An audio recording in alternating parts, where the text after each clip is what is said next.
January 16, 2017, natagpo ang nakahandusay si Elian Insigne sa bahay na inuupahan nila ng live-in partner niyang si Dexter Tulaylay. Walang tama ng baril o saksak ng matalim na bagay o kahit na ano pang murder weapon ang bangkay. Ayon kay Dexter, batid nilang mag-asawa na magaganapang pagkamatay ni Elian dahil ito raw ang kanilang misyon at sakripisyong banal na dapat tuparin. Matagal na raw itong ipinahihiwatig sa kanya sa pamamagitan ng mga panaginip at mga mensaheng mula sa langit. Kaya daw siya na mismo ang nagpatawag ng pulis at kusang sumama sa mga ito upang ipaliwanag ang totoong nangyari. Subalit para sa mga pulis at mga kapitbahay ng dalawa, isa itong krimen na likha ng pagkasira ng pag-iisip o kaya'y maling interpretasyon ng pananampalataya.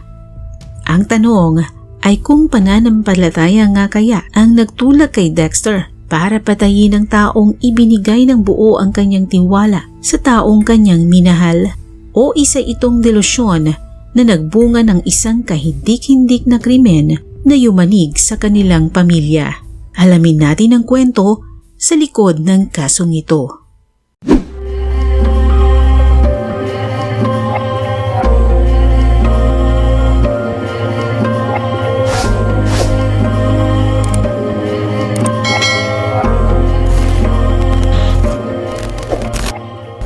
Tubong Lubang Island, Occidental Mindoro, ang 28 anyos na si Elian Insigne.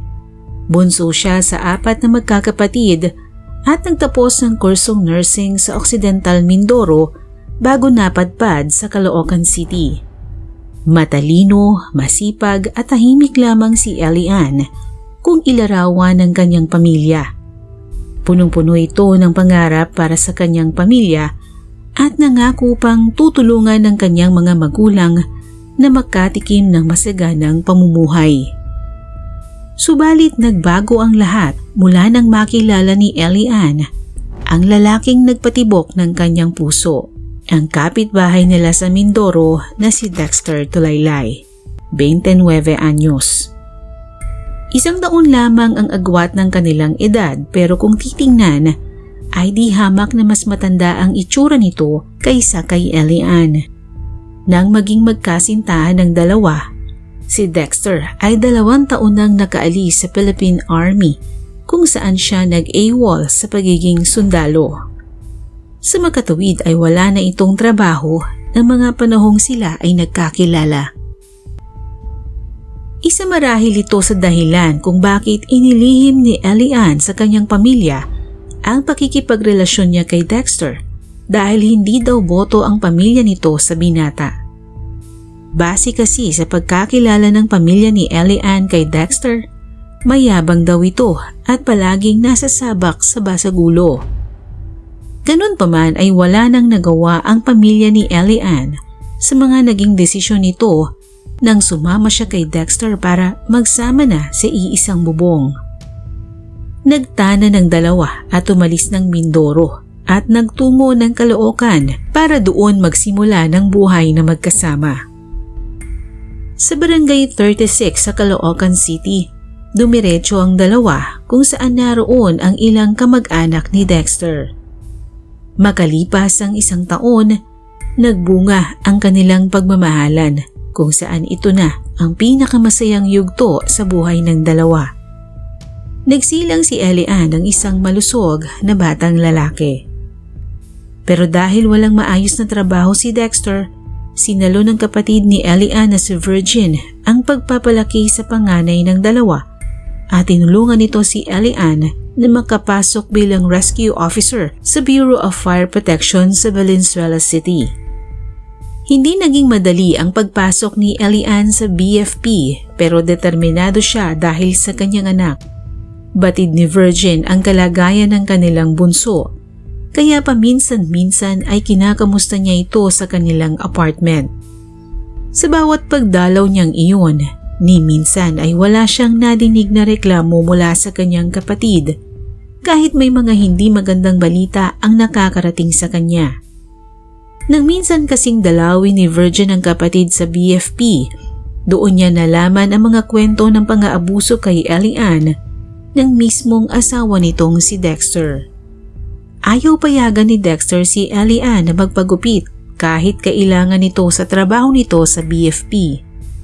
Madalas din daw nilang mapansin na may pasa sa braso o sa mukha si Elian kapag ito ay pumapasok. Bagay na pilit daw nitong ikinukubli at hindi rin naman nagbabanggit ng kahit na ano sa kanyang mga kasamahan. Idinadahilan pa raw ni Elian na pasa iyon mula sa mens. Pero kapag sinusubukang hawakan ng kanyang mga kasamahan, ay umaaray ito. Kaya naisip nilang hindi ito simpleng pasa mula sa menstruation, kundi ito'y mula sa bugbog na maaaring gawa ng suntok o pressure na gawa ng isang matigas na bagay. Ayon kay Mang Jesus, ang may-ari ng inuupahang bagong apartment ng mag-asawa, nagsimulang mangupahan sa kanya ang mag-asawa may 6 na buwan pa lamang ang nakakalipas mula nang mamatay si Elian. Ayon sa kanya, maayos naman daw ang pagsasama ng mag-asawa pero minsang dumalaw ang ama nito at ang kapatid na si Virgin ay nakadinig siya ng tila boteng binasag. Si Elian pala ang nagbasag nito at tinangkang maglaslas kung pipilitin siya na iuwi ng Mindoro. Pero sa huli ay nagkasundo si Elian at ang kanyang ama na uuwi siya ng Mindoro kapag natapos na ang kanyang misyon. Ganoon din ang naging pangako ni Dexter na siya mismo ang maghahatid kay Elian sa Mindoro oras na matapos ang kanilang misyon. 1 linggo bago ito namatay, nakapag-post pa nga ito sa kanyang Facebook account at sinabing miss na niya ang kanyang anak. Ilang post pa ang ginawa nito tulad ng "Thy will be done." Dahil naiinis si Virgin sa kanyang kapatid dahil parang hindi nito ginagamit ang kanyang isip at nagpabola na ng husto sa kanyang ka-live-in, in-unfollow niya ito para hindi na niya makita ang mga ipinagpo-post nito sa social media na akala niya ay hanggang ganoon lamang. Subalit makalipas lamang ang ilang araw, ginulantang na sila ng masamang balita na wala na si Elian. Isang malamig na bangkay na nila itong inabutan sa Caloocan. Ayon kay Michelle Manaol, kapatid ni Dexter, magdadala lamang sana siya ng ulam kay na Dexter at Elian noong umaga ng February 16, 2017. Pero pagdating niya sa apartment, sinabihan siya ni Dexter na may patay sa loob. Akala naman ni Michelle ay nagbibiro lamang ang kapatid, kaya dire-diretso niyang binuksan ang pinto. Pagkabukas ni Michelle ng pintuan, tumambad sa kanya ang nakahandusay na katawan ni Elian sa sahig at tila wala na itong buhay. Nang tanungin niya ang kapatid na si Dexter kung bakit niya pinatay si Elian, sagot nito ay tinupad daw nila ang kanilang misyon at nakatakdang mabuhay si Elian sa 3 araw. Hindi niya lubos na maunawaan ang sinasabi ni Dexter, kaya agad siyang tumawag ng barangay at noon ay unang dumating si Aling Benita Salas, tanod sa barangay 36. Ayon sa kanya, kung ano-ano ang sinasabi ni Dexter nang tanungin nila ito kung ano ang nangyari. Alagad daw siya ng Diyos, sugo daw siya at talagang nakatakdang mangyari ang pagkamatay ni Elian at ito raw ay mabubuhay muli sa 3 araw. Tila wala daw ito sa kanyang sarili, ayon pa kay Aling Benita. Mahal na mahal daw niya ang kanyang asawa, ngunit ang misyon ay dapat matupad at maging alay si Elian. Samantala, ang mga kapatid mismo ni Dexter ang tumawag sa mga pulis at doon ay inaresto na ito. Batay sa report ng autopsy at medical legal na isinagawa ng Caloocan Police, asphyxia by strangulation o namatay sa pananakal ang biktimang si Elian. Bukod dito ay nagtamo din ito ng mga pasa sa kanyang likod. Ayon sa salaysay ni Dexter, batid niya na sinakal niya si Elian, subalit masakit man daw sa kanyang kalooban na gawin ito, ay nasa banal na kasulatan daw ang kanyang ginawa at ito raw ang kanilang misyon na nakasaad sa Book of Revelations na nakasaad na dapat mangyari. Nasa tamang pag-iisip daw siya nang gawin niya ito at ito raw ay may pahintulot at alam ng kanyang asawa na siyang dapat na maganap. Ito raw ay nakatakda ng maganap ng gabing iyon na konektado sa nakasulat sa aklat ng Revelations.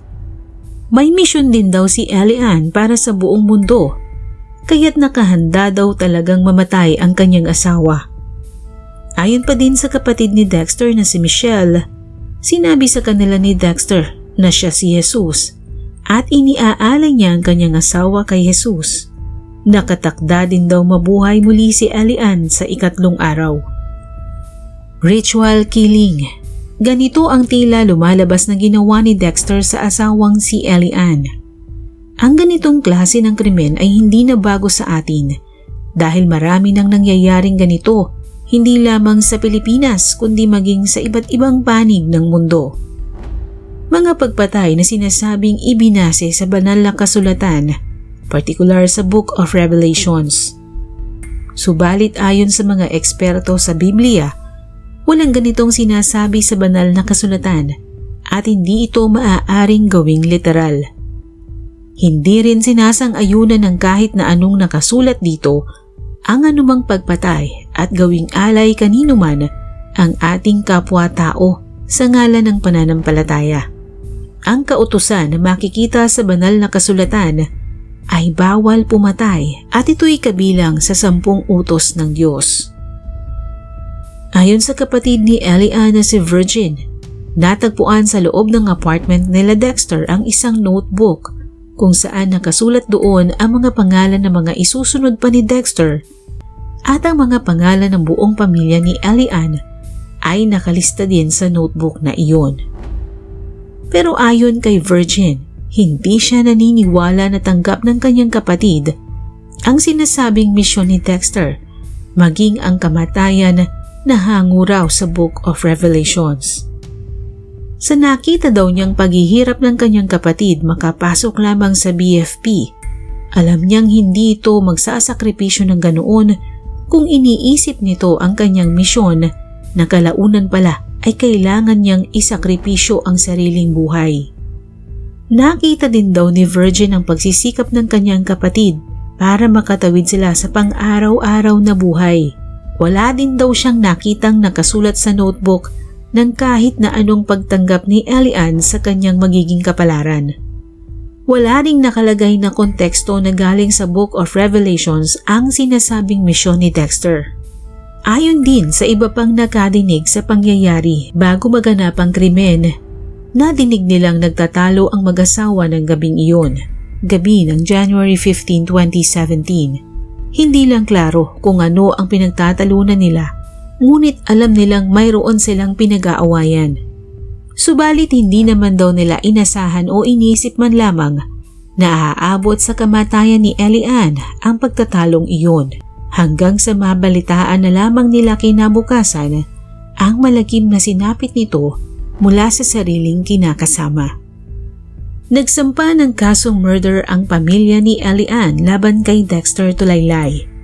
Pero kasong homicide ang noon ay dininig sa Branch 124 sa Caloocan Regional Trial Court dahil hindi daw sapat ang mga ebidensyang nakalap nang i-inquest ang akusado. Matapos mag-plead ng not guilty si Dexter ay nakapagpiyansa pa ito para sa kanyang pansamantalang paglaya. Kaya naman masamang-masama ang loob ng nakatatandang kapatid at buong pamilya ni Elian. Sa dami raw ng pasa ng kanyang kapatid, kahit pa sino ang tanungin nila ay murder dapat ang kaso ng suspect. Subalit ng aking i-research kung ano na ang nangyari sa kaso, wala akong nakita ni isang artikulo tungkol dito. Hangad po ng inyong lingkod na nakamit ng pamilya Insigne ang nararapat na katarungan para sa biktimang si Elian. Maraming salamat po sa panonood at hanggang sa muli.